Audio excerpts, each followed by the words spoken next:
Alrighty, and welcome to our very special guest for today's episode. We are extremely lucky to have someone dialing in from over east in Melbourne. That is Joseph L., coach of the Woods and Trasholanche Suck. Welcome, Joseph. Hey guys, how are we? Thank you for having me. No worries, mate. It's an absolute pleasure to have you on board today. Have you been listening to the pod much this year? Yeah, we listened to a couple of episodes. It's going pretty well, actually. I enjoy it. Great to hear. Ace has just abandoned the run sheet already, but I guess I'll go. So we always ask the guests the story behind their team name. So Woods and Trasholanche Suck is very creative. I've got an idea who Trasholanche is, but Woods I'm completely unsure. So could you please talk us through how you came up with that team name? So my normal team name is the Luby Tunes, because my last name is Luby, so Luby Tune. But that's already affiliated with another league, and due to trademark restrictions, we couldn't double up. So I had to come up with a new one.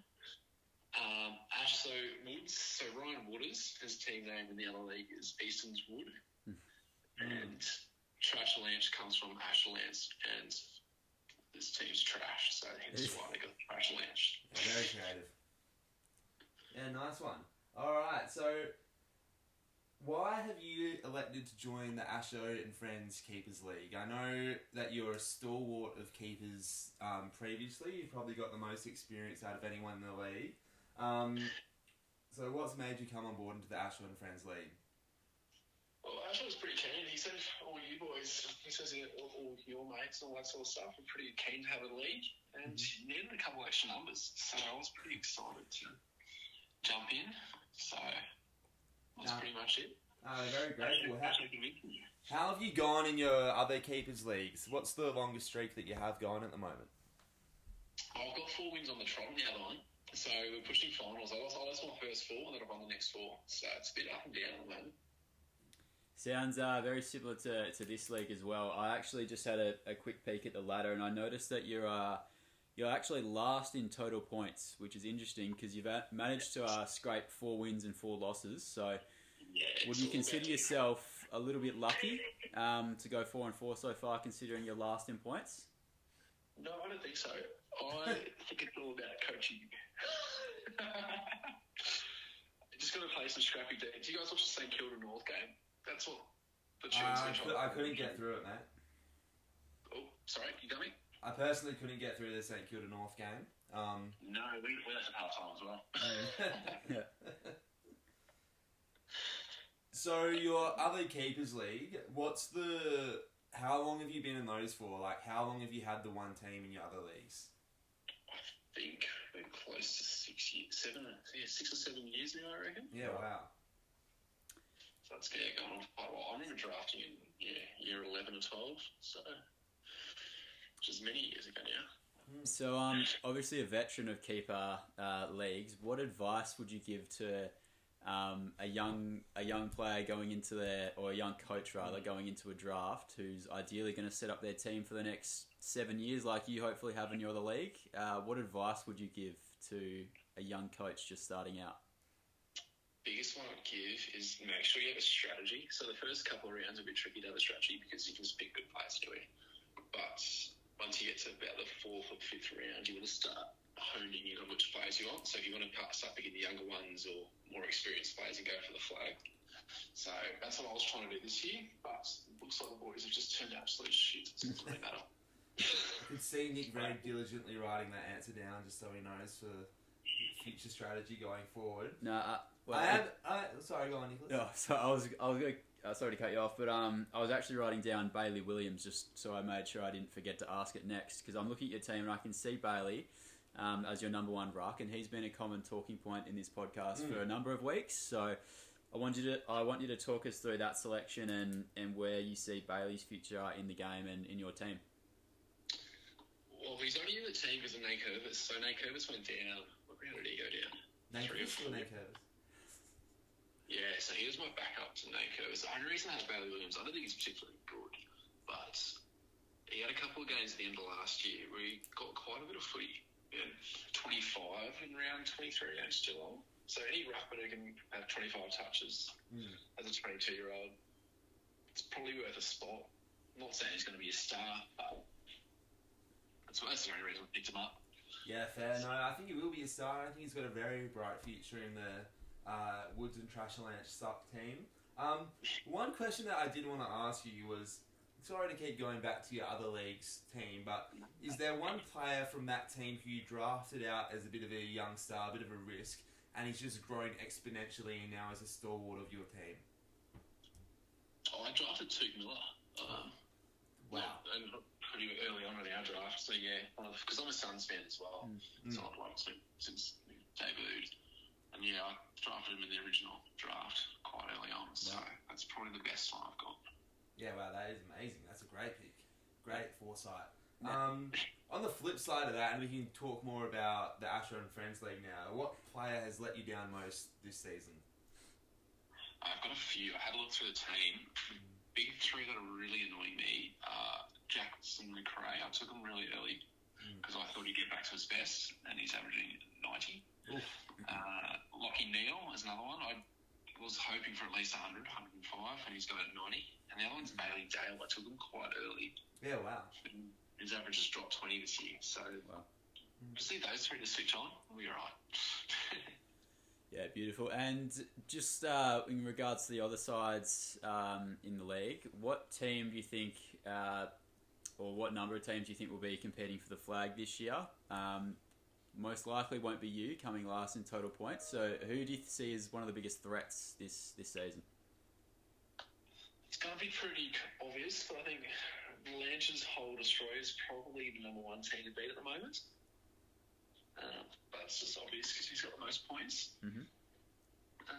Let's have a look at some of the other ones. I actually quite rate Lincoln's selection of players. I don't mind that team.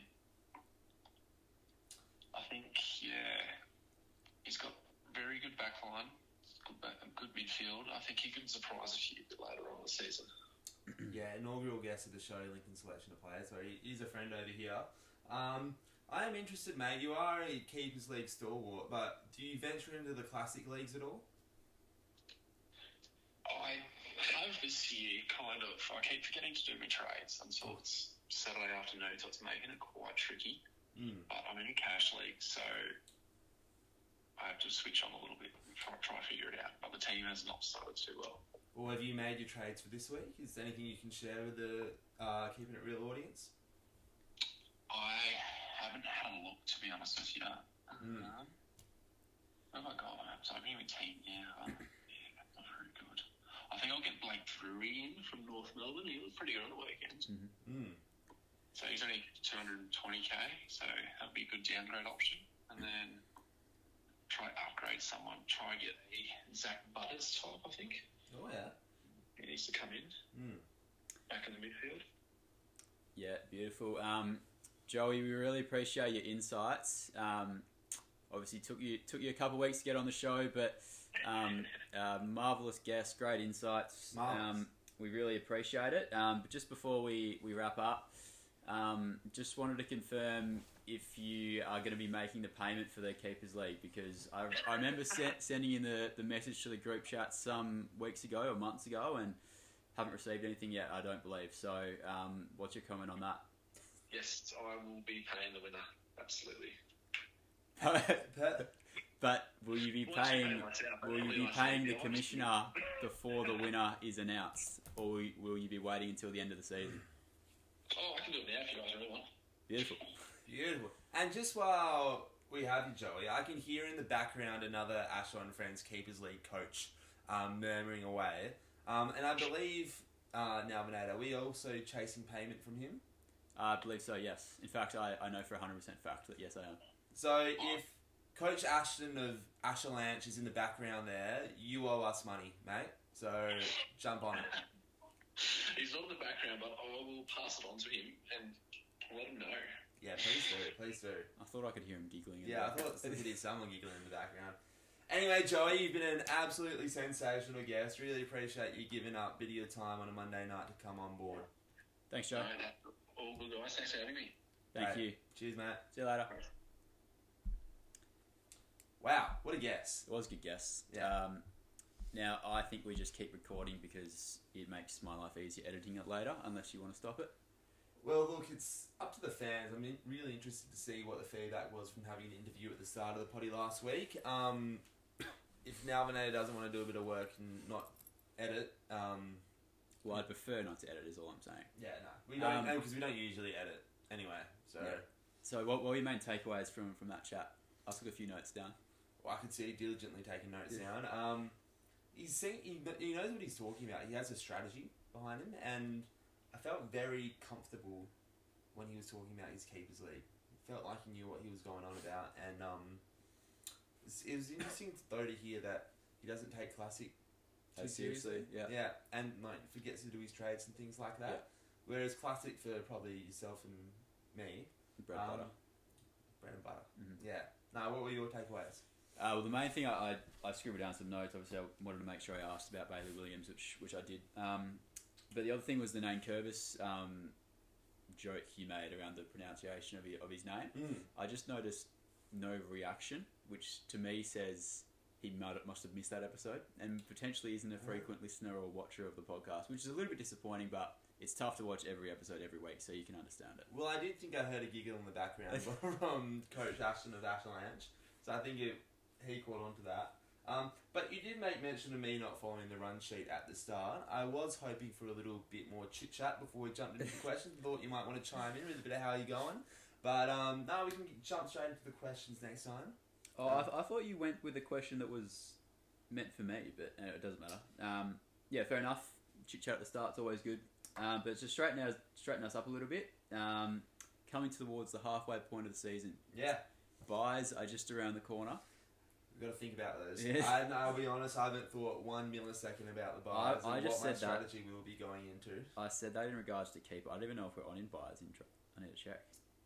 Keep going while I'm checking. Yeah, I'm always historically just sort of let my team fall by the wayside during the 3 weeks. Of No buy rounds. No buy rounds? Yeah, which is interesting. That is interesting. Well, it will surely help out a few coaches. Yeah, we'll put the feet up and focus on Classic for a few weeks there. Yeah, which will be nice. But yeah, as you said, coming to the halfway point of the season, any surprises, any twists or turns that you weren't expecting that's happened so far? No, there's some general sort of disappointment with players, but that's always expected. I'm a little bit surprised how much my team's changed from the original draft, I reckon. Yep. There's always value on the scrap heap, I guess. So Definitely. And I also think there's a lot of benefit in having a player or two on your bench that's actually not playing to loop onto your field. Oh, yeah. That's talked about a lot in Classic, where you can loop a captain or loop a rookie onto the field and whatnot. Yeah. But I think that's an underrated thing in a Keepers League too, which was why Lockie Jones is playing a very valuable role for me, because he's got forward and defender status. Wow, that is valuable. And same boat for me. Charlie Constable was an invaluable contributor for me on the weekend, playing defender, while Shannon Hearn was scoring 90 on my bench. And you'll be sure that he came onto the field by the time the round finished up. But how'd you go this week? Well, if we want to talk about keepers, we want to talk about Classic. It doesn't really matter because it was good news for both. I got 2 big wins. Keepers, I managed to overcome Trasholanche in really what was a strong performance by my side, even with a couple of lesser contributors like my Jai Simpkin 58 or Josh Dacos 73. It was great to see Zach Butters return to form, 111 on my field. And a pretty solid backline of all 82 plus. You just love to see that. And Blake Acres is continuing to be my highest averaging player with a score of 103. Some may say that's the pick of the season. Blake Acres. I think it may be the pick of the Actually, season. I would say Jack Z Bull, actually. Did you have Jack Zeebull? Yeah, from the So you're start. saying you've got the pick of the season? Well, off the top of my head. Oh, Dacos? I don't know. Depends if you're looking at a Well, bargain. I'll give you Nick Dacos. Yeah. That was a great pick. A few people thought you jumped the gun early. I certainly didn't. I wasn't one of those. But yeah, Blake is certainly a value pick. For me, I only just saw this just then, but my opponent, Lobi-Wan Kenobi, actually got the second highest score of the round and unfortunately was up against Nalvinator. So he took a loss, but 1,424 for Nalvinator. That's a big score. Wow. Yeah, quite pleased. As you should be. Mainly from Doherty, Lukey Parker, 117, and then my forwards went big. Jack Zeebull, Dustin Martin, and Shea Bolton with big scores as well. So, yeah, I'm pretty happy just sitting outside the top 5, which will qualify for finals. So, yeah, sitting pretty at the moment. Yeah, going okay. to see it. I'm still sitting dead last. Only a game behind Trasholanche now. But I feel like my team's really coming together. So we're coming to the halfway point of the season. I'd say by round 13, 14, you'd see me hovering around the top 5. Marathon, not a sprint. How about your... Should we go through some of the fixtures this week? I don't know. Well, the ladder maybe? Let's take a look through the ladder. We didn't do that last week. So Lance's All Destroyer is sitting at top spot. He's also top in total points. And the same goes for Pet Money. Pet Money, actually, the top 4, this is rare, the top 5 in the ladder are also the top 5 in total points. Really? Yeah. You see for yourself. No, I go 1, 2, I go to 4, I think. Anyway. Oh, it's one of my list. But yeah, so that is starting to take shape. Lenny's has jumped up after a slow start. He's only 3rd from the bottom now. And now Vananda's just hovering around the middle. Well, there's a big clump in the middle, isn't there? A lot of people 4 and 4. Lobie, Tickle, Nalvinator, and Woods and Trasholanche, who we just spoke to. So, yeah, plenty to play out this year. Still wide open. I still don't look at any team and go, I don't want to come up against them later on in the season. So, neither do I. I feel like I back my team in. Yeah, no, I agree. I'd back your team in too. Now, classic. We had some massive scores this round. We certainly did. You actually made a good trade for once. A couple of good trades. Talk us through it. So my trades last week, where we spoke about it on the show, were to trade out Sean Darcy and to trade out Will Setterfield. Oh, Jordan McCardle got you a bit spooked, did he? Well, it's more my own thinking. I really wanted to get Tim English in. Instead, it was Timmy time, and boy, was it ever. With a score of a 150 as my captain. Wasn't the biggest score on my field, as most people would have had Dunkley's 172. But I could have raffled Dunkley's 172, Zeebles 170, Green's 170, Brayshaw's 157. But all in all, I managed to finish with a total score of 2,403, which could almost be my biggest score I've ever got in my classic career. That was with Fergus Green 6 on my field. So, it was a big day for the Spaceman. Big weekend, I should say. And yeah, it's just a sign of bigger things to come for the rest of the year. Yep. No, nice. I was pretty happy with my team as well. I think my team as a whole was very good. What let me down was myself, mainly with captain selection. And also the English and Darcy matchup. It's a shocking round not to get your captains right. So I still don't have Tim English. I think I'm going to try to do it this week, even though he's so expensive. But English outscored Darcy by more than 70, so that obviously hurt me with regards to ranking. But I actually managed to go up in rankings with a poor captain, with Oliver getting just over 100 and without Tim English. So pretty happy. Just sitting out the side 2,500 in the rankings. So still in the hunt for a hat, I reckon. I just need to get Tim English in, but I had all the big scorers. I brought in Tom Green last week for a 170, so that was a good trade. That was great. And he was someone you'd previously sent to the scrap heap. I traded him out, yeah. So I've actually taken out Will Day and Tom Green and brought them both back in. So it's just not quite a Brad Hill move from you last year. I think this will work out a bit better, but still interesting moves. I'm not sure I'm sold on it, but it's worked out so far. Well, yeah, I think it's going to work out with your ranking of, top 3,000 at the moment. Certainly a lot better than my ranking of 20,000. So, now we move on, and we move into everybody's favourite segment, Guru Strategies and Heartbreakers. They get an intro for it. Yeah, we certainly should. So, Gurus of the week, Nalan, who do you have? Well, I just talked about him, Tom Green, 170. Yeah, what a score. Don't need to say anything more. Tom Green, brought him in, 170. Didn't actually see a minute of the game, was watching the Dockers, but... Yeah. He's trimmed the puppy fat this year. He's looking super looking slim. lean. I think we spoke about that in episode 1. Yeah, lean. He's stronger and leaner at the same time from when he was drafted, I reckon. So, looking good. Checks out. I had Jack Zeeble as my Guru of the week. Bounced back to form in 2023. Gets a lot of those +6s across the half-back flank. Takes kick-outs the majority of the time, especially now that Aaron Hall's been dropped. So his score, I just want to see exactly what it was. 168, which is unheard of, really, for someone his age. So, yeah, a bit of a no-brainer on my end. And with the score of 168, only the 3rd highest score of the round. Yeah. Now, very happy I've got him in Classic and Draft. So, great week to own the Z Bull. Now, rookie of the round for me, the child prodigy, I should say, for me was Ollie Hollins. So he would have got a nomination already, I reckon, but he got 86. A lot of people are starting to try and move him on, trade him out, but 86 is a good score. I'm sort of still trying to move him out myself. There's a lot of rookies that are sort of hitting their ceiling at the moment. Yeah. I'm trying to get trade them out a little bit early. So he's one that I'm looking to move at some point, but not at this stage. There's probably bigger priorities. But yeah, 86, great score. Well done, Ollie.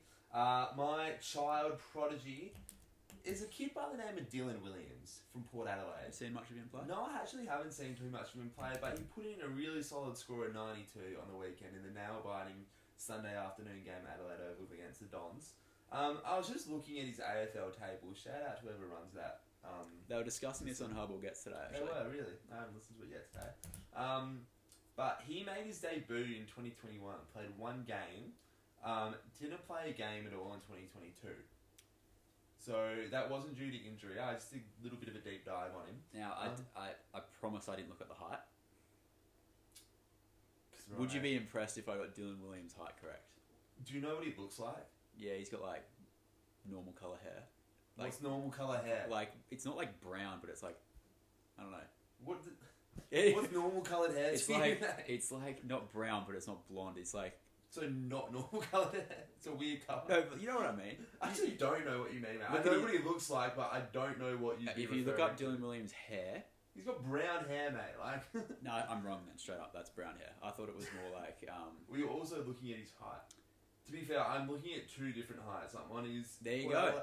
Case in point of how you it's said. difficult. You specifically said AFL tables players' heights. But it muddies the water. water. No, just what is his height? It's 184. It's 185.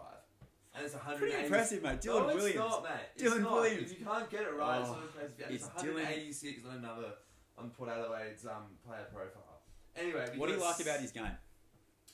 He's just a smooth mover. Yeah, you know? Kicks it well, does he? Comes off the boot really nicely. He's really classy with the ball in hand. Is he related to Jack? No, I don't think so. Williams is a pretty popular last name. More of a chance to be related to Bailey, I reckon. Well, which one? What do you mean? Which Bailey Williams? Either of them, mate. Like, it's a very popular last name. I think. Conrad? Is that a made up name? Conrad Williams. Is that like a... Nah, Freo NGO list. Oh, mate, I don't pay attention to that. So, no, he's not related to any of the No, Williams. not as far as I'm aware. Okay. But he's averaging 15 disposals this year. 341 metres game, which I think is terrific for a young man. Coming off a half-back flank. Is he off half-back? Yeah, for a fact? Yeah, he's off a half-back flank. That's certainly correct.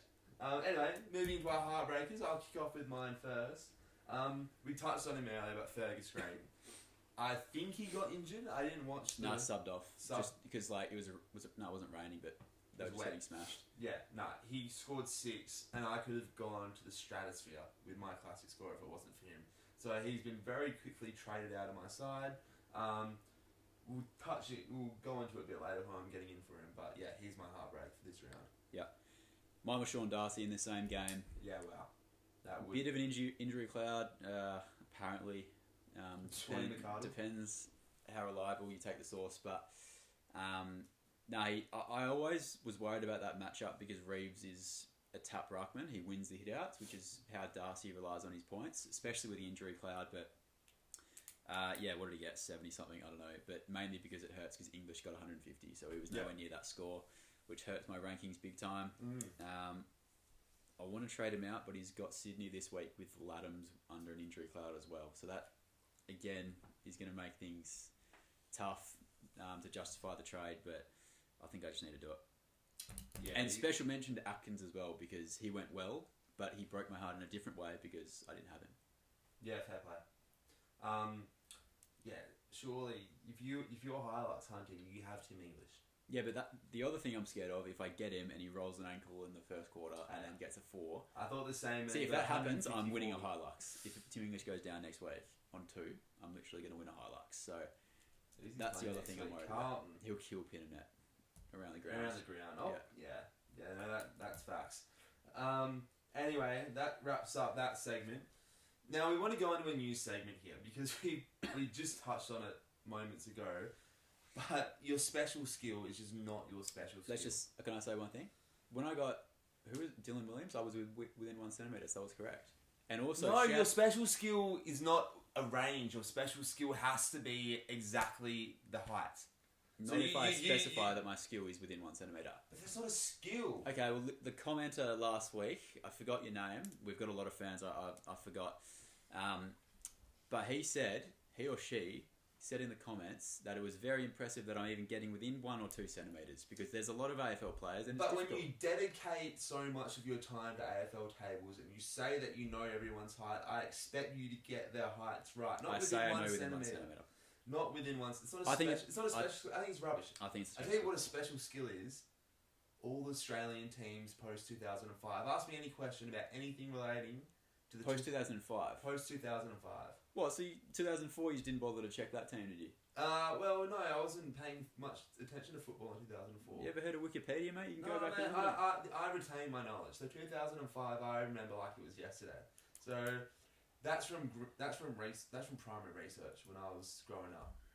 So ask me any question about any All Australian statistic, player, position, name, and that's my special skill.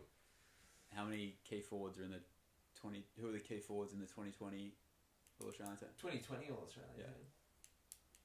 Charlie. And Dixon. what was special about that team in terms of key forwards? Well, let me just go through them.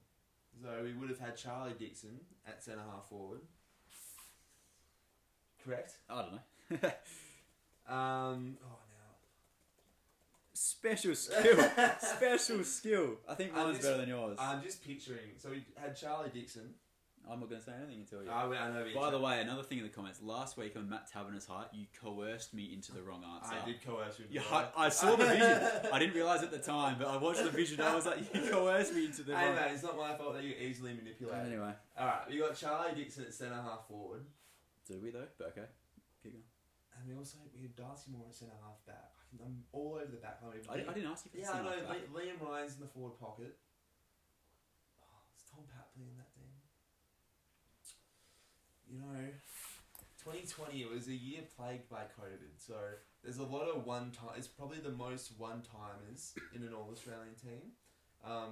Like Luke Ryan's in that team, Brad Shepherd's in that team. I didn't ask you for the back pockets. Nick Nat Newey's in that team. Max Scorn's on the bench. So are you going to tell me every single player except the ones I asked for?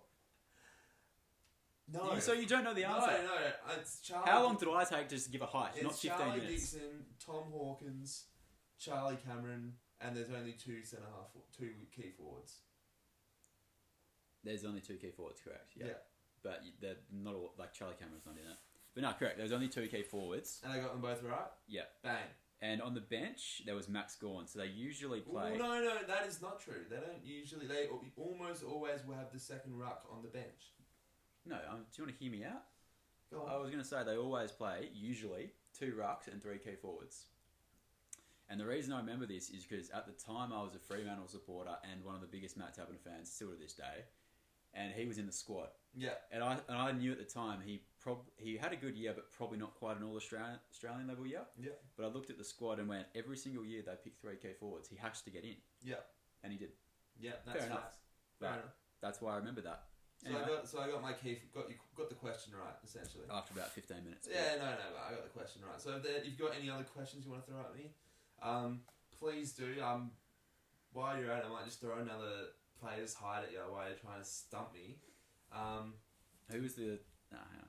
Name the bench in the 2007 team. I'll be very impressed if you get that. Brendan Lade, Well, I'm not going to say it till the end. Joel Corey,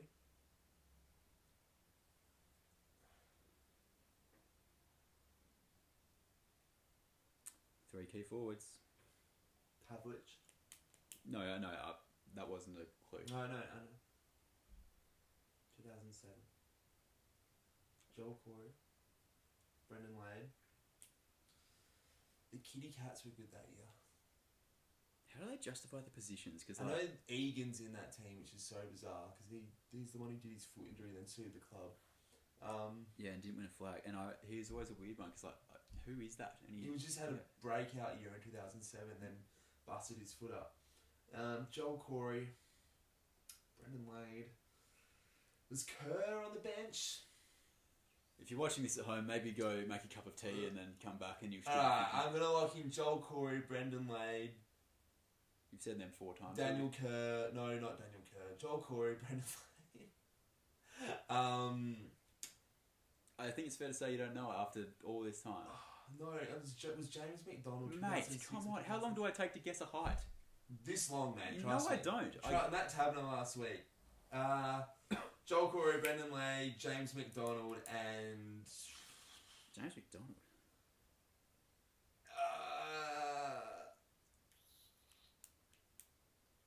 Mate. Matthew Boyd. Nah, Joel Corey and Brendan Lade. Well done. That's very impressive, I will say. But it was Dustin Fletcher and Cameron Ling. I knew it was a Geelong player. Matthew Egan. Look, I have to Matthew Egan AFL tables it. I think he played 20 games. Nah, he couldn't be All-Australian in a premiership year and play 20 games. No, that's Liam Matthews, sorry. Why did you look up? I just did Matthew. I didn't do Fair play. 59 games, 05, 06, 07. That is bizarre. And finished at 24. Yeah. So what do you think of the new segment? I'm doing darn well in All-Australian. And I know special skill. So what I'm going to say. Special skill. All-Australian team. I know all the players in all the teams, but not position. Only in specific years. And No. not all of them. You just got it wrong. Post 2005. Post when I started paying attention to football. So the internet doesn't exist, apparently. No. So yeah, special skills, I got them. Anyway, we'll jump into our classic team review. So our trades this week. We've briefly touched on them, but I'll go into mine first. So after my insane score of 2,400, I'm trading Fergus Green, obviously, and I'm getting a much spoken about man, probably the most talked about man in fantasy the last 2 weeks, Rory Atkins. So he's still got so much value. He scored 80 last week after coming off 100, 102, 103 odd. I think there's plenty of scope to increase another 100 to 200k. But job security is the only worry that I have. Yeah. Appealing as well is... Now, this is getting into loser talk a little bit, talking about buys a few weeks out. Yeah. But his buy is a good week because it's just Geelong and Gold Coast that have buys on that round. Right. Which is beneficial. Interesting. I do feel like a loser talking about the buys this far out, but it's something to consider when you're highlights hunting. Yeah, for sure. Another one of my trades is Darcy Wilmot for Ryan Angwin.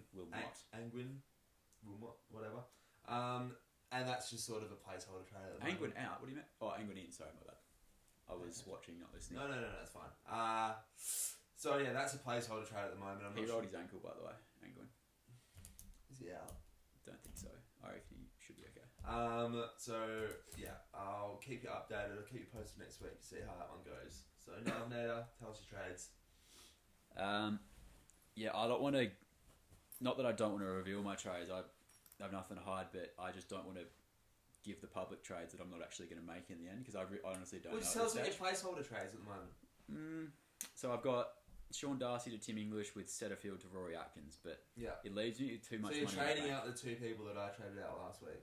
They're almost my exact trades last week. Interesting. You're just a step behind the maple. None of the rankings, mate. But yeah, I don't know what I want to do because it leaves me with too much money in the bank. I feel like I shouldn't have that much. When you're highlights hunting, I don't want to leave too much cash sitting in the bank. How much does it leave you in the bank? Oh, like 100 and something. I got 161. 151. Yeah, 161 gives me something to play with next week. You always got to be thinking about next week, you know? Although if I do, by the way, I haven't lost in the league, by the way. Have you seen that? I haven't. So I'm undefeated in the Classic League. If I was smart, I would probably just double downgrade it because now that I'm going to make finals. But points against, you are dead last. I don't play myself, mate. Mate, I don't play that's myself. That's not something to claim, mate. I don't play myself. You're dead last in points against. I'm second in points for as well. So you're not even first in points for. No. Tickle My Taranto is first in points for, and I beat him this week. Did you really? Yeah. Did a number on him, mate. He had Jack Steele captain, I think. Yeah, he did. No, I give Tickle kudo, so... But, mate, I can't play myself. And Tickle is got the most points against, so Tickle's really up against it. That's actually fascinating to see. Surprised you haven't done this research before. You jumped on the pod and started to brag about how you brag. It was a passing comment. I'm undefeated. Passing comment, is that why it's on the run sheet, mate? What? that I'm undefeated. Did I write that down? Yeah. Undefeated in Classic, I did. Well, I am, mate. Would you not brag about it if you're 8-0? Fuck me. We'll give it to you, mate. It's mighty impressive. Unsure on my trades. But that brings us on to the big calls. So the bold predictions. Sorry. That's what we call them. The bold predictions. I know you take that term extremely loosely, but it's the bold predictions. And my bold prediction last week was that Baz Lenka would come back to form and score 120 plus. He did. he got his biggest score of the year with 105. Might have to trade him in. But shockingly, in no CBAs. I typed in Baz to the search bar. So yeah, look, another L in the bold predictions, but we all know I like to play fast and loose with this. You know, I'm a risk taker. It's 1 from 7. While it doesn't look good statistically, it makes me feel good because I took the risk, which you definitely can't say for yourself. 1 from 7 sounds almost as unlikely as the Kerno and Mackay. Mate, we can get into this again, but it was just, for all the reasons I've stated on the previous 2 podcasts, it was not a bold prediction. Okay, we can disagree on that. My bold prediction is... Wait, you didn't give your... Oh, we were reviewing last week, my bad. I'm in Gargoyle Land at the moment, so for me, what did I say? Atkins to go bad, and he went pretty well, so I was wrong. You said Atkins to get, what, sub 40? Don't know. Sub 50? I'll have to check the tapes, but I was wrong. Yeah. So you're 2 from 7. Yeah. That is better than 1 from 7, so...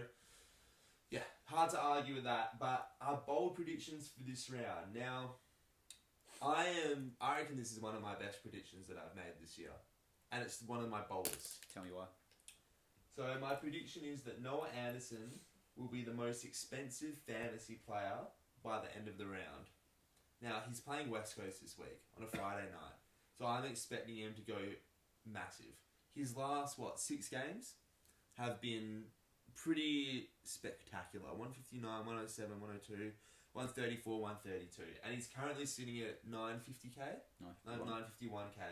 And then Clary and Tim English are floating around the million mark. I'm expecting Clary to perhaps not go as well this week. Well, it's English. He's going to catch English. He's got to catch English. So he's about 55k behind English. Yeah. It's going to be a tall order. I still think English will go well against the Blues, but I think Anderson's just going to smash his break even if English gets like 110. Well, have you crunched the numbers on what he actually needs to get to... I actually don't have assistant coach. But you can literally look up the break even. Yeah, I feel it in my gut though, Nick. Okay. I feel it in my heart. So no, you haven't crunched the numbers. I feel it in my bones, mate. He's going to be the most expensive fantasy player by the end of the round. That is my bold prediction. And you can't say that's not bold. No, I need to see the stats in front of me. As you know, I work off the Excel spreadsheets where you crunch the numbers and work out what he needs to get over English's price. But I can't see that happening, but I don't have the numbers in front of me. My big prediction... Bold prediction is Finn McGinn. You know who I'm talking about? Young Finn McGuinness. Finn McGinn to tag Clary to a sub 70. Now, Finn McGuinness is a tagger, right? Some would say that that's going to happen. I know who that is. A lot of people say that's obviously going to happen, but Finn McGuinness isn't in the team right now. Now, what makes you think he's going to get back in the team? Have you crunched the numbers? There's no numbers to crunch. This is an opinion. So they got smashed. Obviously, they're going to be rotating the team a bit as a young side. He is a tagger, and they've got Oliver. Brayshaw just killed them on the weekend, so I don't know. I'm thinking that they're going to bring in Finn to tag Clayton Oliver. But your bold prediction won't be null and void if he doesn't get a game. No, your part of your bold prediction is that he'll get a game and that he'll keep Clary to sub-70. If he doesn't play, I'm wrong. Yeah. No, I like it. That is bold. I gotta say, that's probably your boldest prediction. So Finn McGinn, he's a good looking roaster, Jesus. He hasn't played since round 4. Did he tag in all those 4 games? If he's injured, I need to I'll just double check. So you haven't crunched the numbers.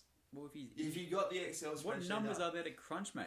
He's in how many weeks he's out for? If he is out for weeks, you haven't done the research, mate. Do you feel it in your bones? I do feel it in my bones. Keep talking while I check the VFL last So week. I'm just looking at one of the best looking AFL players I've ever seen in my life, but he hasn't gone like He didn't play VFL last week. What's going on? you have to revise your bold prediction mid podcast. That's incredibly unprofessional. I'm going to say Cooper Stevens to make his Hawthorn debut. Why is he not? Why is Mate, just take a second and think about it. I'm about to make a prediction, but I also want to ask you, why do you think Cooper Stevens can't get into the Hawthorn team? He was really good at Geelong last year. That's a good question. To be fair, the one place where Hawthorn probably have got it right this year is their midfield balance. Yeah, true. So, aren't they number one in clearance, centre clearances? They were at some stage this year. I'm not sure if that's still the case. Oh, Cooper Stevens played against the Dockers last week. Mate, you really haven't crunched the numbers, And then also played VFL. What? He played VFL Saturday the 6th of May and played AFL. Like, what? Nah, we need to just walk this out in the podcast. You investigate that one. Cooper Stevens, 26 touches in the VFL Nice. on the 6th of May. That's the same night as the Freo Hawthorn game. Are you telling me he flew to Perth and played 67% game time on the same day? You know what? I think we've picked up an error because that just can't be right. Either an error or like, why is this not being reported? I'm going to check AFL now. Let me just check Cooper Stevens' news. There is no news on Cooper Stevens.